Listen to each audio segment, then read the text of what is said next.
You're listening to the Equeratings Eventing Podcast, the show with a light-hearted look at the eventing world, all of the big event previews, reviews, and special guests, and of course, backed up with all of the key Equerating stats. Welcome to the Equeratings Eventing Podcast.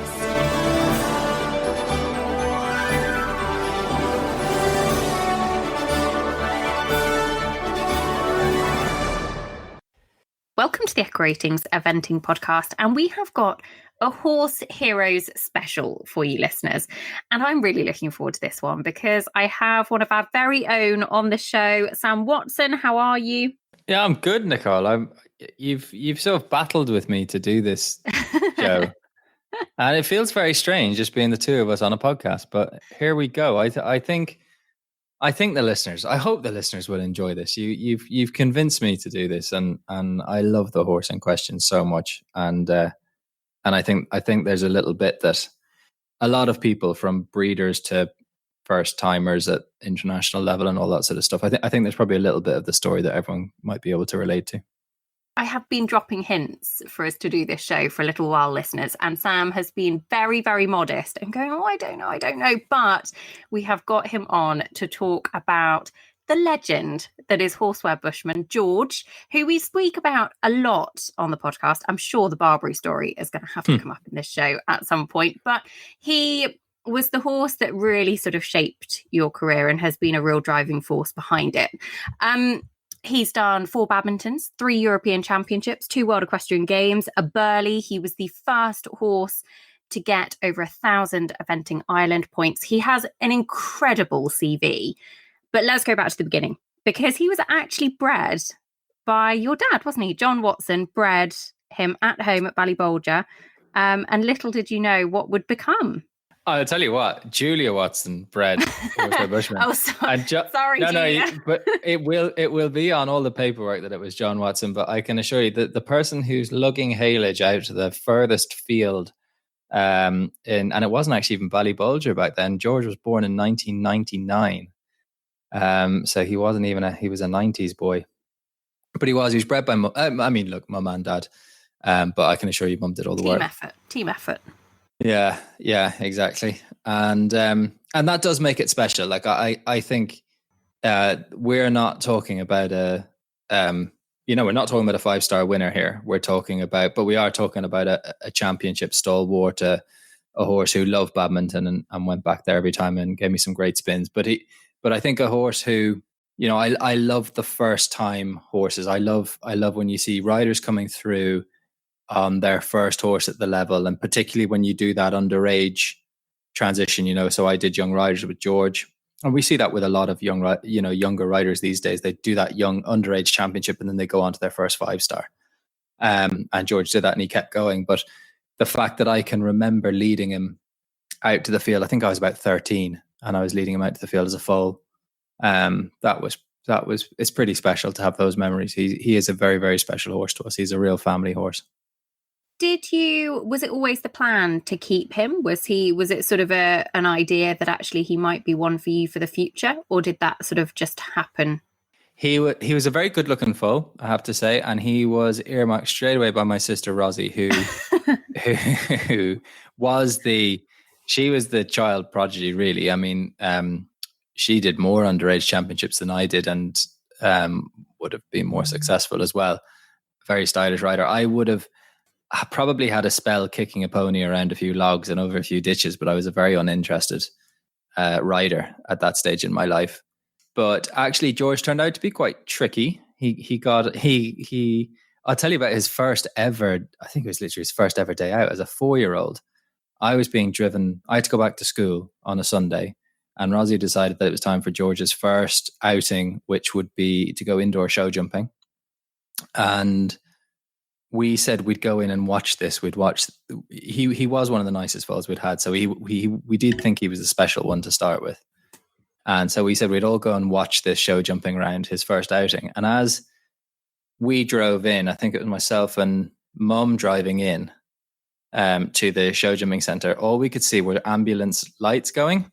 We were thinking, oh God, that's a bit weird. I hope that's not Rosie, kind of joking. It actually was her. George had fallen over a crosspole at his first ever outing. as a 4-year-old. Rosie will not thank me for that story, but that's what. Was she that okay? She was grand. She banged her head a bit, but sure, look, she was grand. She was fine. The ambulance was far too. It was unnecessary. They were both fine, but then it kind of went along those lines for a while. Like in his 5-year-old year, doing all these young event horse classes, he would get I don't think he got round a single one. He got eliminated them all, and so Rosie kind of threw in the towel after a few attempts, and Dad took over the reins. This is 1978 world medalist John Watson decides to make a comeback. He didn't have much success either. And so then eventually I think at that point he was kind of, George was no longer the special one. So if Sam wants to give him a go, Sam can have him, more than welcome to him. I didn't have much more success, but that was just him as a young horse. He was very suspicious, very kind of spooky about life. And he kept that with him through his years. I mean, there would only be maybe there's one time I can think up later on in his career when I thought, he was a little bit bold, because mostly it was me making the mistakes. But he did always have a little suspicious nature. But there we go. That was him starting off. Absolutely nothing flash to start with, but we did have high hopes as breeders.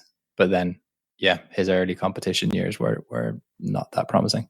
It did improve quite quickly though, because by the time he came around to his 7-year-old year, he went to the Young Rider Europeans.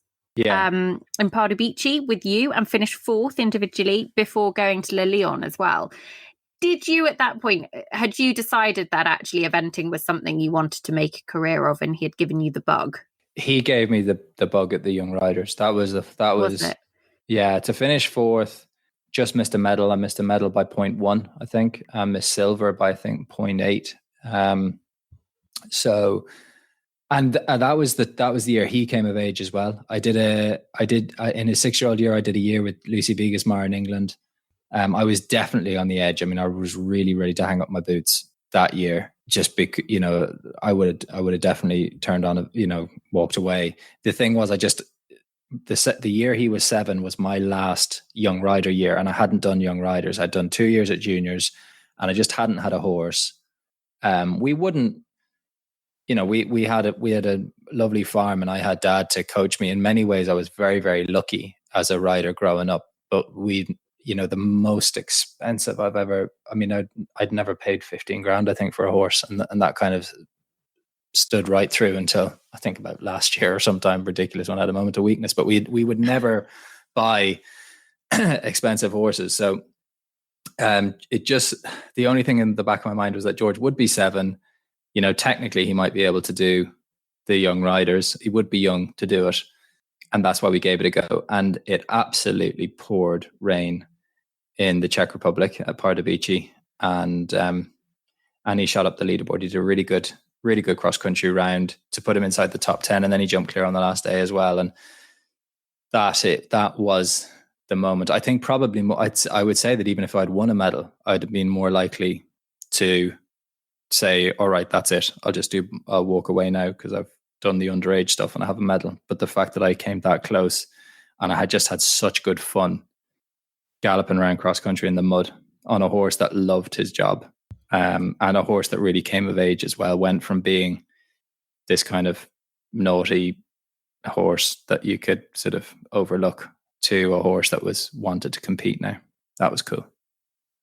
Did you, because you then took him over, so you'd spent some time in England with Lucy Vigasmar as she was then, Lucy McCarthy as she is now. When did you then come back over to England and base yourself in the UK? I think that would have been, I would say George's 8-year-old year, maybe a 9-year-old year.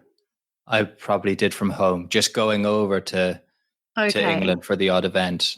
And I'm pretty sure it was the 2008 year that I went over kind of on a more full-time basis. He was 4th at Bramham in the under-25s back in 2008.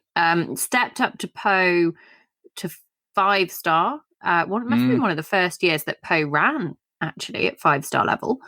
That's my only That was actually I think that's only my only ever non-completion in a I was long going to gloss over it. At 4 and 5 star. No, I hit the tree. That was the year I met Sparks, and was that the? Yeah, that was the tree. So it was nothing to do with the fence. Oh, God, right. We'll tell this story again, because George obviously is a matchmaker as well, and was part of the love story between you and Sparks. Yeah, absolutely. I was at Le Lyon the week beforehand, and that's where I saw Sparks, and we were flirting. And I think did we exchange phone numbers? I'm not sure if we did, but we were flirting. But if it hadn't been for the second week, the fact that Pippa was going down to Pau, who Sparks was working for at the time, and I was going down to Pau, like, we definitely needed that second week at the pace we were going. Slow old love, just Sparks was playing hard to get, basically. The pace was not decided by me. I was trying to go at a faster pace. And anyway, so I was completely distracted by this, doing my first 5 star whilst meeting the woman I was going to marry and have children with and do all that sort of stuff. And should I blame Dad for telling me that I could cut inside this tree? So there was a typical Michelet complex at the water, and it was like A, B, C, D, E. And after the E element, he jumped through all that. It was only about fence 10. And then I just tried to turn inside the tree. And George kind of just spooked to go the other side, which, as I was leaning right to turn right, and he spooked left. I mean, I just went even further right, and then the tree walloped me in the head.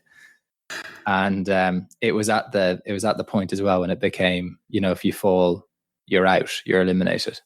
Couldn't get back on. I think that was the first year of it. And I was shouting, Mon cheval, because I was like, it's nothing to do with the fence. Like, I'd landed out, like I jumped the fence and then hit the tree. So I was like, all I was thinking at that time is, oh, I'm going to struggle to make the time now. As I galloped off, I tried to run after my horse, but I wasn't really running in a straight line. I'd had quite a knock to the head. So I think they just decided I couldn't continue on. So that was it. I was going to say, were you okay? Because we're joking about you hitting a tree. It's obviously, Yeah, I was fine. I was just so embarrassed, and it's such a long drive home. It's the Pyrenees. I mean, I, poor Dad driving home by himself because I didn't have my license at that point. But you have to learn that was definite stupidity. Poor old George, he'd done nothing wrong there. And it was an important moment in the future Mr. and Mrs. Watson. So, something good did come out of it. Oh, yes, absolutely. The best. Yeah. Okay, so after Pope, badminton that spring. So spring of 2009, your first badminton. Talk us through that, because had it always been a dream to go to badminton, or were you quite cool about the whole thing? No, I think at that stage I was starting to get an appetite for it. I'd been involved in the 2008 Olympic squad, and having been fourth at Bramham, I thought maybe I'd have an outside chance. There were still 5 per country going, but I think Ginny made the correct decision, saying that I was just me and George, we were both still very green. So no, we aimed for badminton then the following year, and I have to say, listeners, I mean, as magic as it is to just go to badminton, I didn't realize, because I don't think I'd been as a spectator. No, I hadn't been as a spectator. So my first experience of badminton was competing there, and I was blown away. It was amazing. And I remember walking down, particularly for the cross country, walking down to the start of cross country. And that's when you really notice the crowds. You cannot hide for it. And walking down to the warm up, you could hear people saying like, oh, I can't remember what number I was, but number 60, that's Sam Watson or whatever. They don't know me at all. They're just looking at the program. I'll make it clear I was not famous. But you're just like, wow, this is mad. And down at the warm up, there's loads of people watching you warming up. And I had an outer body experience. Like I felt I was half there as a spectator and half there riding until about the 10th fence on the course, when I had to take a long route, because it was just not a smooth start. It wasn't, I felt like I was somewhere weird and I wasn't riding, and I just kind of shook myself up going, dude, you got to start riding now. And I did. And then I had a really, really nice round, but that just cost me, that long route cost, I think I was 15 seconds over, 6 time penalties. And it was probably from that fence. Otherwise it was a pretty magic experience. You have an amazing memory. You were exactly 15 seconds over. In terms of him stepping up to real sort of 5-star, obviously Poe hadn't gone to plan, but badminton, it was the first of his 4 badmintons. Did he, I mean, he became such a legend at top level of championships and the Irish team and at 5-star. Did you think going around there at any point, you know what, this horse is made for this? This is what he loves to do. Yeah, he did. He loved his cross country. He was not an easy ride cross country because mainly I, just hadn't trained him that well on the flat or anything like that. So he was, people would say to me, oh, wow, he's magic. You never touch the reins going around there. And to be honest, it's because it was a little bit pointless touching the reins. Now, he wasn't a tearaway. He went in this lovely rhythm and he always looked like he was going quite slow. So people would be looking at me going, oh God, you could just give him a kick. Is he purposely going slow here? He's up, but he showed, particularly over the next 12 months, that period that we're about to get into, he made a couple of much tougher times, but doing it comfortably and looking pretty stylish. And that was him more than me. He had a naturally good balance. He had exceptional footwork. He was exceptionally intelligent as well. He would read everything. So that spookiness that he had as a young horse is actually really beneficial when they know their job, and they're happy doing their job because he read everything. He could probably tell you, the different badmintons. He was that alert. From finishing that badminton, that year was actually the first year that you got the call up to the Irish team. Did you think actually, because I know you mentioned that you'd thought, possibly the previous year for Hong Kong, did you think actually, 2009 could be the time for a championship debut? Yeah, it felt about right. Yep. I think I'd have been competing a lot with a good friend, Is It Power? She had Kilpatrick River at the time, who was an exceptional horse. He was a potential individual medal winning horse. And I felt like, at this point now in training, I was starting to do better dressage on George. But my first badminton was at 60, like back in the old days, that's 60%, that's not good at all. But I was getting down to kind of starting to compete around sort of 65%. And in training, things would be going, even a little bit better than that. So it was all I was learning to ride basically a little bit more polished. Jumping was improving again in training. Like we obviously had plenty of shaky moments to go ahead of us in the show jumping and stuff, but it was all starting to come together and I was starting to feel like someone who could maybe represent my country, at least give it a lash. Was that Barbary in 2009 the Barbary? That was the Barbary. He was the Barbary. He was the first ever horse to finish on his dressage score at Barbary. He was one of 3 to make the time. I can't believe I get to say this without Deirdre on the show. It is brilliant. Opposition Buds made the time. He was the first to do it, but he had a rail down. And then George finished on his dressage score. Nereo also finished on his dressage score, but he was lying ahead of him and we went in reverse order. So I always say that George was the first to finish on his dressage score. Was that the one that Andrew was talking to you about where you could make the time cross country? Well, I asked him, he came back on Armada, who was very fast. And I think he had just been a few seconds over. And I said, is the time achievable? And he just said to me, he knew exactly what he was doing. He was trying to give a young guy confidence. And he just said, if anyone can make it, you'll make it. And like, that's such a nice thing to say to someone. It's a lovely thing. Oliver Townend was there, William Fox, there were proper riders there. But he just gave a young Irish lad who was plucking up all the courage just to ask him about the time, just to say anything to Andrew Nicholson. And for him to just think, what would be a nice guy, what's a nice thing to say to this guy. It was very nice of him. And it gave me an extra little bit of shot of belief. And he was, it was ridiculous. I think he was 15 seconds inside or something. But back then, that's 2009. And, people didn't ride like Berto rides now. but that was the first time when I took all the tight lines. I used George's footwork and George's intelligence to read the fences, so I didn't have to waste too much time setting up. I just literally bring my shoulders back, bring my body back a little bit, and George just pop in everything. Like, he did all the correct number of strides. He did, and he, as I say, he wouldn't have even looked that fast. Like, I think Dad was videoing it and kind of being like, kind of clicking away, going, come on, and doing the fences. You know, he thought I was taking it easy. So that was good. That was great fun. And that was you need little, you know, kind of shots in the arm of confidence and stuff. But Barbary back then, there would have been over 100 starters. And to finish just behind Andrew Nicholson, who was second. I think Daisy Barkley won it that year with Spring Along.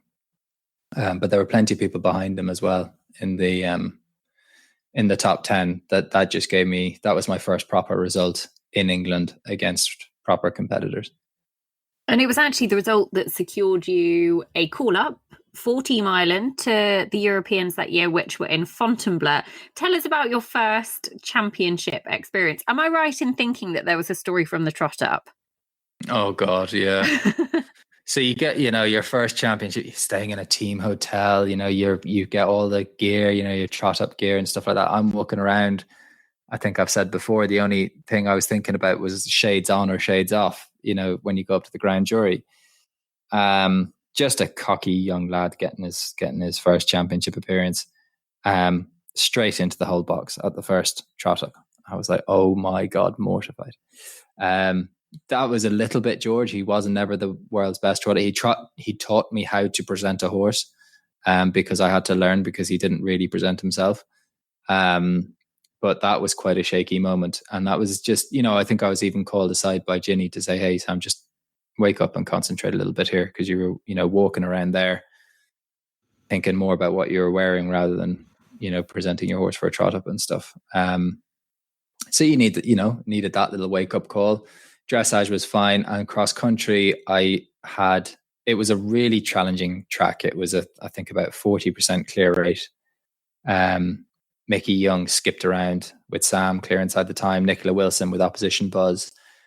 And I was on my minute markers, having the round of my life around a really, really tough, challenging course until the last water. And I think that was when I learned about not obsessing about strides, because it was a big drop in. And I remember thinking, oh, will it be 3 strides or 4 strides? And I was just counting my strides, and George hadn't really seen the fence. Like, big drop in, I had to turn a little bit, and he just hadn't really seen the fence. And yeah, we had 20 penalties, and it was heartbreaking, because I think he was only 13 seconds over there, because I think I have 5.2 time penalties at my first 3 championships. And that was with a 20, you know, like he would have easily been inside the time. But you have to, I think his story, and this is why I was kind of reluctant about doing the show, is there are probably just as many mistakes. There's probably more mistakes on his record, or more if onlys on his record, than there are the days we nailed it. But that's why I love him. You know, that's because he came back for more. Like, that was only 2009. We're going to be talking about this horse in, I don't know, 2017. I think I retired him.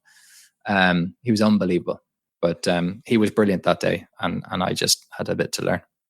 I think going back to your point, though, from the start of the show, was that you were very much coming up through the grades together. You hadn't had the experience.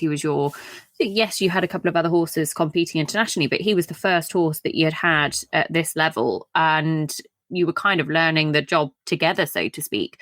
2010 was a real highlight year, with both badminton in the spring and then on to Kentucky for the World Equestrian Games.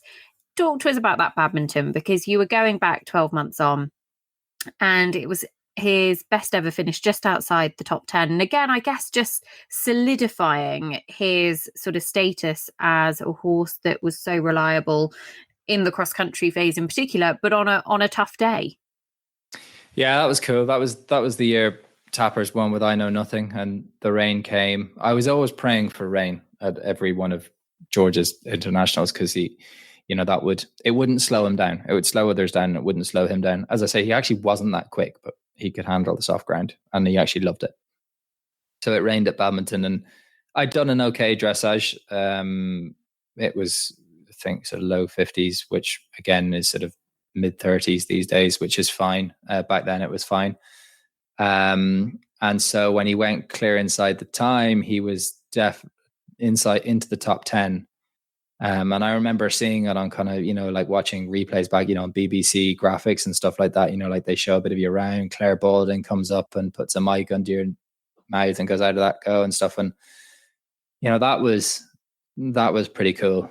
It was also probably one of the best rounds of cross country I've ever had.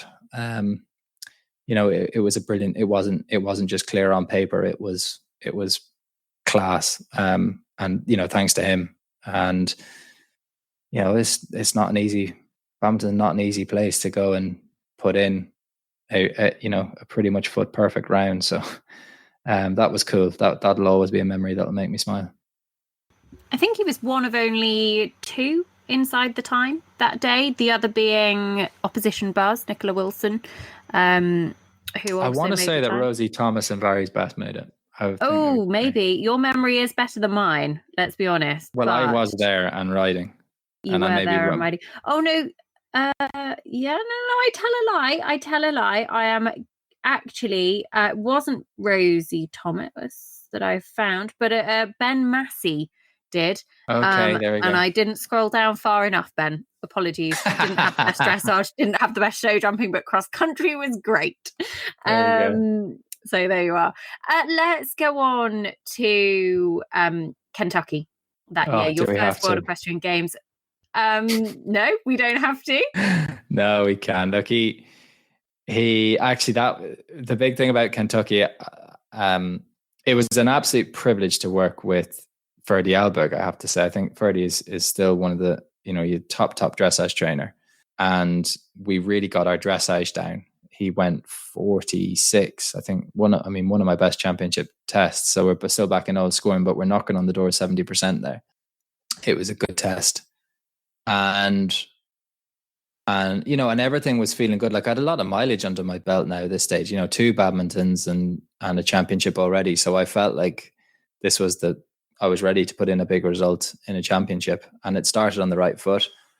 The team unfortunately had a tough time. Like by the time Kyler was our pathfinder, Mark Kyle, and he had a 20, and Trish's horse, unfortunately, he picked up an injury on the cross country and didn't complete. And I was the third out. So, I needed to complete.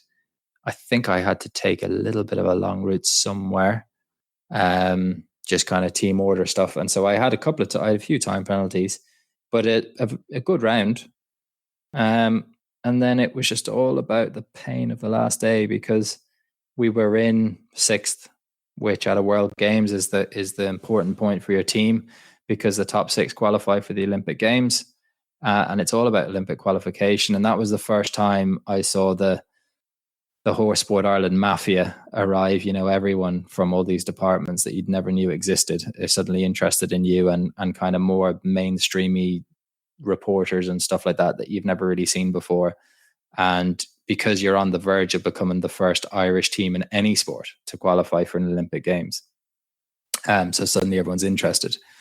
And then I was the last of the arch into the arena. I could afford 1 show jump down, and I had 4, and I rode badly. I just rode really badly, and it was so tough to take. It was disappointing, embarrassing. It was, you're gutted, because at that, if it had been 2 years earlier, if that had been like my first Olympics when I was a real green fish out of water, fine. But it was 2 years, it was after 2 bad. I should have been able to do better. And I didn't, and I lost that spot for us, and it was just doom and gloom.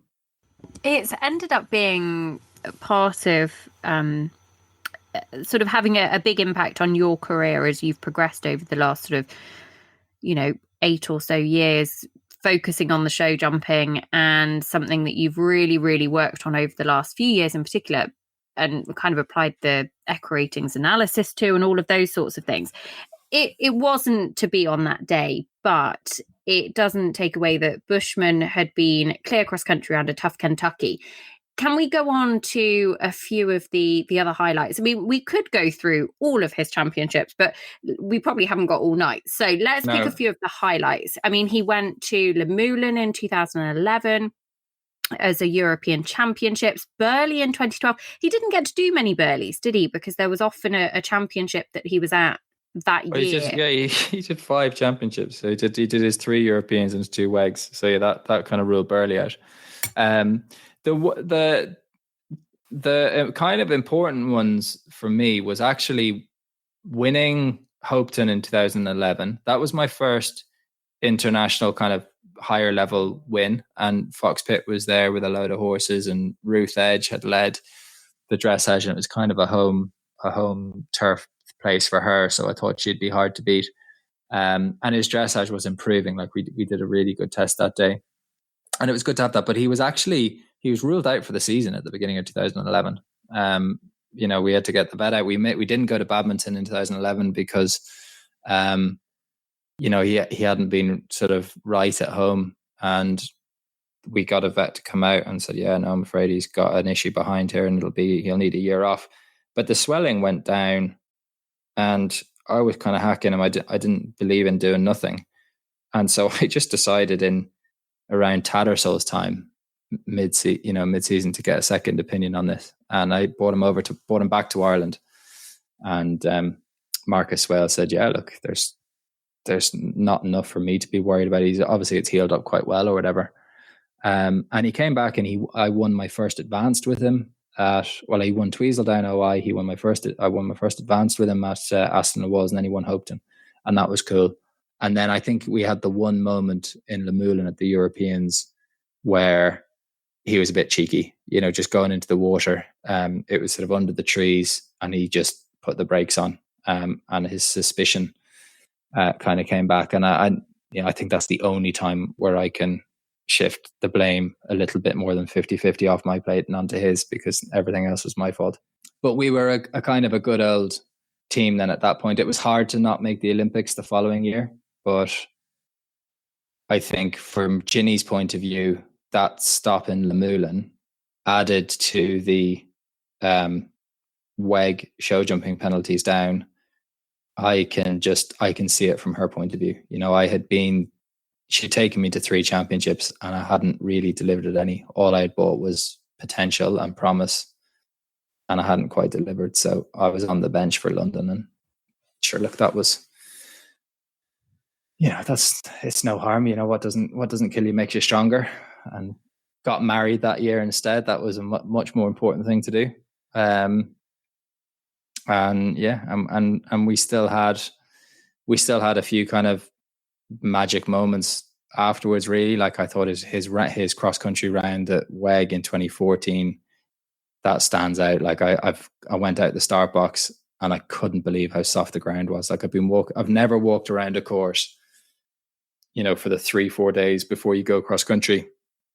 And I thought, yeah, it'll be a bit soft, but it won't be too bad. And I went out, and we just sank. It was like human feet could walk on it, but horse feet could not. And it was just really tough going.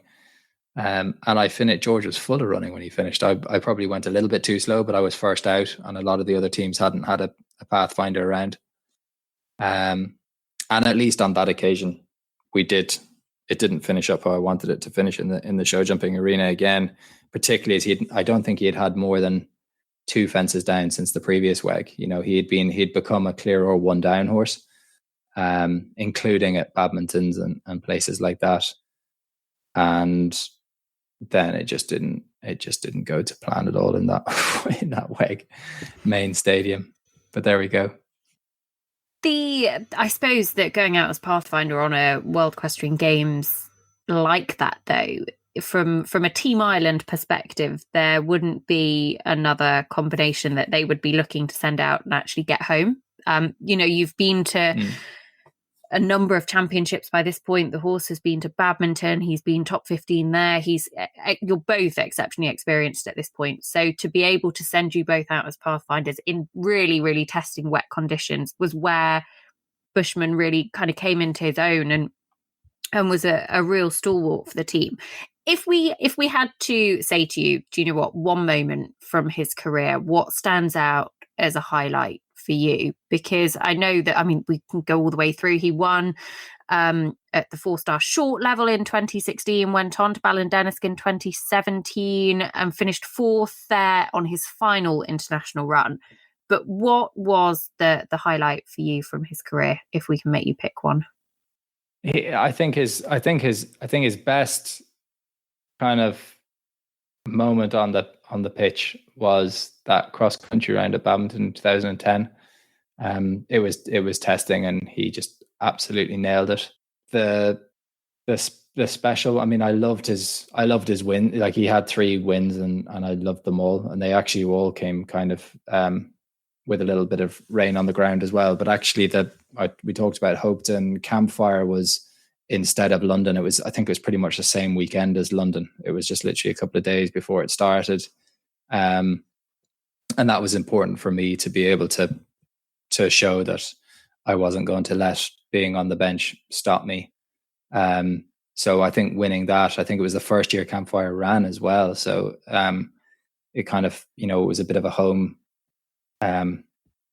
match for me, and it was a venue I'd like and stuff. So that one meant an awful lot. But it was our last one. I remember it would be called Mallow probably on the website, but Kililky as it is to us, like, George was old at this stage. He's like 2016, so he is 17 years old. And I knew at some point he's going to have to retire. I didn't know when, because he just kept going. But we went down to Kililky, myself, Sparks, and Archie. Toby, we must have left behind. No, I must have had Toby. No, we must have gone down with all the kids. So poor Toby, if he ever listens to this, he'd be shocked to be left out. But we had basically, it was, all I remember was one horse in the family, and I remember eating ice creams and stuff like that. And if you had ever had to go to an event with just one horse, and to go with George, who was basically part of the family, and to have won it, that was just cool. It was, it wasn't the best quality field we have ever lined up against or anything like that, but it was a very good performance, and it was just really enjoyable. And now I miss him. I can't do things like that with him anymore. But it's been fun. It's been fun to think about the times when it did go right for us as well. Family is a big part of Team Watson. How much did it mean to your parents to be able to share that kind of experience with you, with the horse that they had bred, the child that they had bred, going up through the levels, and it being a real Team Watson effort? I think, I think they would have always wanted to give me a shot at, doing what they had done. Mum and dad were a team as well. And eventing was very much their life. And then, breeding the horses is something that they love doing, as well as breeding the children and doing that sort of stuff. And I think they just wanted to give me a shot. And they as I say, they couldn't give me a shot by going and spending, 50 grand on a horse or 100 grand on a horse or doing anything like that. But Dad could pass on what he knew about the sport. Mum was always there to support me, because I needed that after a John Watson lesson. They were pretty stressful. So there would be like a crying 22-year-old man in the kitchen table. Good cop, bad cop. Yeah, exactly. So we had a bit of that. But I think for the fact that they didn't just give me a shot eventing by, finding a horse, the fact that they bred the horse, and he was the one who did more than give me a shot. He made my career, brought me to all those championships, and we learned all that together. And Dad and I had some fun road trips. I mean, it was me and him in this clapped out blue truck that went, I don't know how it got to Poe. It actually didn't get home. Like, it broke down on the way home.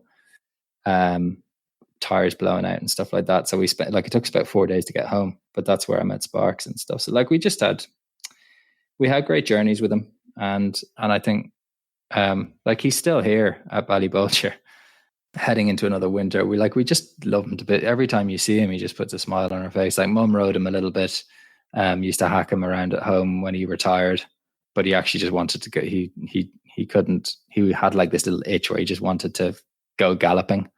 And that was a bit unsettling, I'd say, for Mum. So that didn't last too long. But no, we love him. They love him.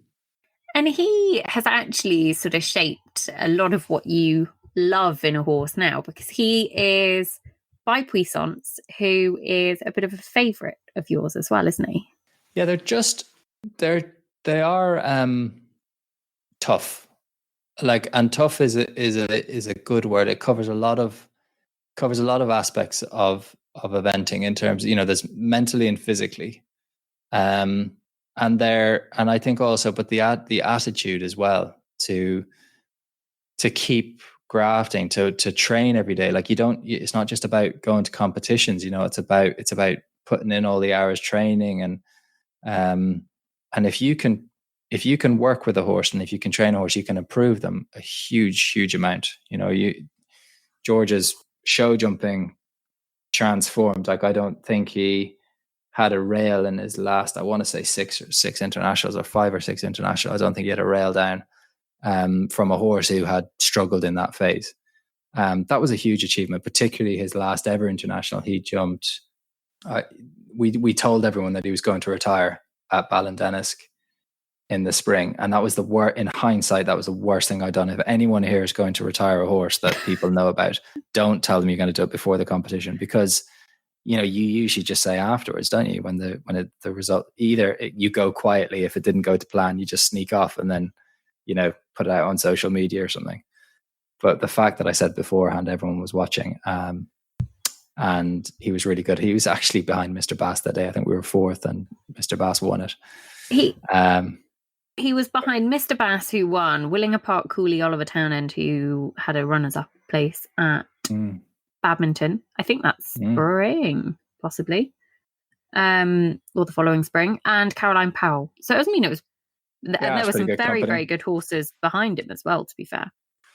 But yeah, I put the pressure on myself that day. But no, he just, a lot of the other Puissance horses were like him as well, in that they just kept going, but they were trainable. As I said, we improved every phase, and they loved the job. I think that's the other thing you have to do, because that's kind of contagious as well. There's nothing worse than having to, go and ride a horse around, whether it's a cross country course or a dressage test or a show, if they kind of would prefer not to be doing it. Like, you don't want to be doing that. You want to be doing something that that horse is just itching to do. And that was not just George, but a lot of his brothers and sisters. He has been a big part of your career, and it has been really lovely, Sam, to look back at some of his highlights, because he is a legend, and I appreciate it, because I know that you were a little bit unsure, as we've said, about doing this. So thank you for sharing it and I'm sure the listeners will have loved it as well.